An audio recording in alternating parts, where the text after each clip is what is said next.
659 اور میرا جو ہم نے الیکشن ون کیا میرے تھے 34,006 اور اس حساب سے جو ہمارا مارجن تھا وہ 15,347 ہے اور اس میں جتنے پولنگ اسٹیشن تھے تمام پولنگ اسٹیشنز کے یہ فارم ابھی میرے سامنے ہیں، بے شک آپ اس کی پکچر لینا چاہیں وہ بھی لے سکتے ہیں۔ یہ کوئی ایسا پولنگ اسٹیشن نہیں ہے کہ جس کے اوپر ہمارے ایجنٹ موجود نہ ہو یا جس کا کوئی فارم 45 مس ہو۔ تمام فارم جو ہیں 45 وہ ہم نے ریسیو کیے ہیں اپنے ایجنٹ سے اور ان کو کمپائل کر کے جو رزلٹ بنا وہ میں نے ابھی آپ کے سامنے رکھا ہے۔ اس کے بعد جیسے آپ کو پتا ہے کہ الیکشن کا پروسیس جب ختم ہوتا ہے تو آر او صاحب جو ہیں وہ کمپائل کر کے تمام رزلٹ کو تمام 45 جو ہمارے فارمز ہیں ان کو دیکھ کے سیکشن 95 کے تحت وہ پھر فارم 47 ایشو کرتے ہیں۔ تو ظاہر ہے جب الیکشن ہمارا کمپلیٹ ہوا تو میں نے بھی آر او کے جو آفس ہمارا جو سب آفس بنا ہوا تھا صدر کے اندر جو ڈینی اسکول ہے، ادروائز تو آرز آپ کو پتا ہے کہ اسسٹنٹ کمشنر صاحبہ ہماری زنیرہ آفتاب صاحبہ یہ کچہری کے اندر ہمارا آر او آفس تھا، لیکن انہیں نہ جانے کیا ضرورت ایسی پڑی کہ وہاں سے شفٹ کر کے انہوں نے ڈینی اسکول کے اندر آفس بنایا اور یہ ہمیں بھی اطلاع نہیں تھی کہ کسی سورس سے پتہ چلا جی کہ ہمارا آر او آفس شفٹ ہو گیا۔ پھر جب ہم وہاں پہ پہنچے تو وہاں یہ حالات تھے کہ شاید ڈینی اسکول کے اوپر کوئی شاید اللہ معاف کرے حملہ ہونے والا ہے۔ چاروں سائڈوں کے اندر پولیس کی بھاری نفری اور ہماری ایجنسیز کے لوگ اور آر او ڈینی اسکول کا جو مین گیٹ تھا جہاں پہ اندر آر او صاحبان بیٹھے ہوئے تھے وہ اسٹرکٹلی کلوز تھا اور وہاں پہ صرف ان لوگوں کو جانے کی اجازت تھی جنہیں وہ 3 جو پکٹس لگی ہوئی تھی وہاں سے جن کو پرمیشن مل جاتی تھی یا جو ان کی اپنے لوگ تھے یا جو وہ گاڑیاں لے کے آ رہی تھی رزلٹ ہمارے صرف ان لوگوں کو جانے کی اجازت تھی۔ ہماری تو شاید ان کے پاس تصویریں تھیں یا کوئی معاملہ تھا۔ جو ہی میں وہاں پہ پہنچا تو مجھے پولیس والوں نے گھیر لیا۔ میں نے کہا جی میں نے اندر جانا ہے آفس کے اندر اور میں نے اپنا رزلٹ کمپائل کروانا ایز پر لا۔ تو انہوں نے کہا جی آپ اندر نہیں جا سکتے۔ میں نے کہا جی کیوں؟ رزلٹ کمپائل ہو رہا ہے۔ میں نے کہا جی چلے کمپائل تو ہمارے سامنے ہونا ہے، وہ جی رزلٹ آ رہے ہیں ابھی آپ ویٹ کریں۔ تو ہم نے ویٹ کیا۔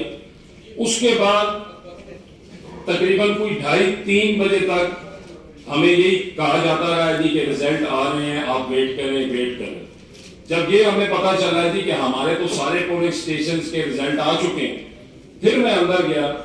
جانے کی کوشش کی تو انہوں نے،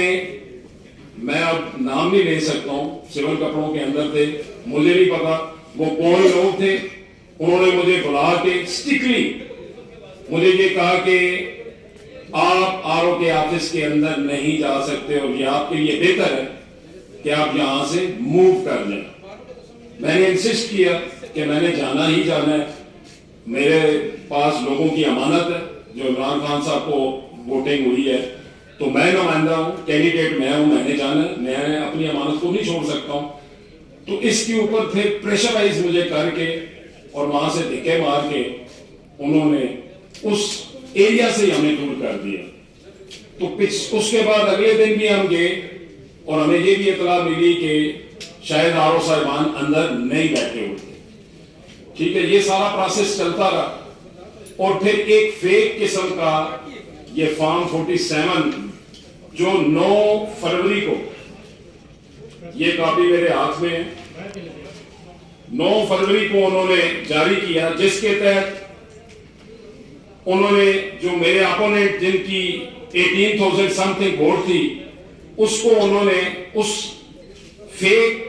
جو 47 فارم ہے اس کے اندر انہوں نے شو کروایا اور اس کے اندر ووٹ انہوں نے 40,000 پلس کر دیے اور جو میرے ووٹ تھے 34,000 میرے ووٹ کوئی تھوڑے سے انہوں نے کام کر کے 33,000 سم تھنگ، یہ ڈیٹیل اس کے اندر لکھی ہوئی ہے، وہ انہوں نے کر دیا. اور میرے اپوننٹ کو جن سے میں بھاری مارجن سے جیت رہا تھا، یعنی کہ اگر آپ پرسنٹیج دیکھیں تو یہ آلموسٹ 50% سے ابو بنتا ہے کہ میرے 34,000 ہے اور ان کی 18,000 سم تھنگ ووٹ ہے. تو انہیں 40,000 ووٹ دے کے مجھ سے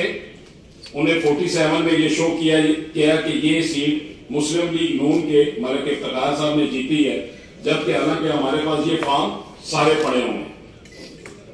اس کے بعد یہ فارم جو 47 انہوں نے اجرت کے اندر 9 فروری کو جاری کیا، جس کے اندر میں یہ کاپی آپ کو دوں گا.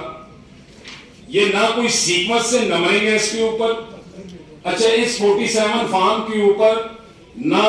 جو ہماری آر او صاحب ہیں ان کا نام تک نہیں ہے. یعنی کہ اتنی بڑی مسٹیک اور اتنی بڑی دھاندلی کہ ایک تو فارم ہی ٹھیک نہیں ہے، اس کے اوپر جو نمبرنگ ہے وہ پڑھنے بھی نہیں ہوگی، اور اس کے اوپر آر او صاحبہ کا نام جو نیرا آفتاب صاحبہ ہیں ان کا نام تک نہیں ہے. ٹھیک ہے، انہوں نے اجرت میں جاری کیا، اس کی کاپی بھی میرے پاس ہے. ٹھیک ہے، پھر ہم الیکشن کمیشن چلے گئے اپنی پٹیشن لے کے کہ کنسالیڈیٹ جو کرنا ہے انہوں نے ریزلٹ سیکشن 95 کے تحت. تو اس کے اندر جو سیکشن ہمیں کہتا ہے وہ یہ کہہ رہا ہے کہ آپ تمام جو کینڈیڈیٹس ہیں ان کو بلا کے ان کی موجودگی کے اندر according to section 95 electoral act جو ہمارا، اس کے اندر مینشن ہے یہ ساری چیزیں.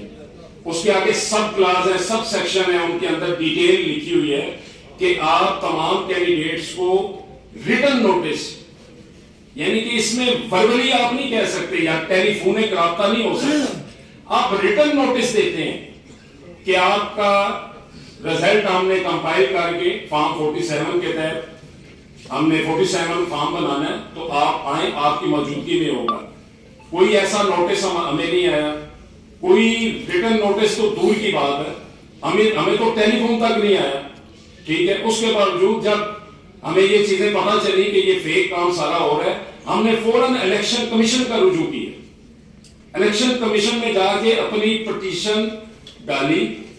اور اس میں یہ کہا گیا کہ انہیں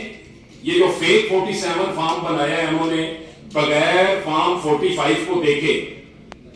تو اس کو کائنڈلی ان کو روکیں. ٹھیک ہے، اور اس پروسیڈنگ کو آپ سٹاپ کریں، اور جتنے کینڈیڈیٹس ہیں مجھ سمیت جو ہمیں لا کہتا ہے، جو لیگل پروویژن ہمارے پاس ہے، اس کے مطابق آپ ہمیں کنسالیڈیٹ کر کے اور اس کے پروسیس کا حصہ بنائیں، جو نہیں کیا گیا. پھر الیکشن کمیشن نے فوراً وہاں سے ہدایات جاری کی اور آر او کو ہمیں یہ کہا گیا کہ انشاءاللہ آپ کو شامل ہم کریں گے. وہ ہماری پٹیشن ایکسیپٹ ہوئی، اور یہ پٹیشن ہم نے فائل کی تھی 10 تاریخ کو. وہ ایکسیپٹ ہونے کے بعد جب ہم واپس آئے تو میں نے اپنے جو ہمارے وکلاء ہیں ان کو ویسے بھیجا کہ آپ آر او آفس جائیں، شاید آر او بیٹھے ہوں وہاں پہ ہمارے، تو ہم ان سے اپنا 47 فارم لے لیں جو فیک بنا ہوا ہے. تو وہ جب گیٹ پہ پہنچے تو گیٹ ڈینس اسکول والا جو آر او آفس ہمارا بنا تھا وہ گیٹ بند تھا. تو انہوں نے کونے پہ نکر پہ ایک ایسا پیپر چسپاں کیا ہوا تھا فارم 47 لکھ کے کہ کنسالیڈیشن ہو گئی ہے، اور صبح 10 بجے جو پریویس ٹائم گزرا ہے، یعنی کہ 10 فروری کو وہ صبح ہم نے بلا کے کہا. اب کس کو بلایا انہوں نے، کہاں ہوئی ہے، کہاں ہمارے نمائندے گئے ہیں، یہ کچھ پتہ نہیں. جسٹ انہوں نے چسپاں کر دی ہے اپنی جان چھڑانے کے لیے کہ ہم کل یہ بتائیں گے کہ ہم نے تو یہ پروسیس کمپلیٹ کر لی ہے. ہم نے فوراً اس کی پکچر لے کے فوراً دوبارہ سے الیکشن کمیشن کی طرف بھاگے. میرے ساتھ میرے لائر بھی تھے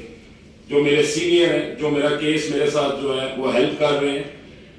تو جب الیکشن کمیشن گئے تو ہم نے دوبارہ پٹیشن فائل کی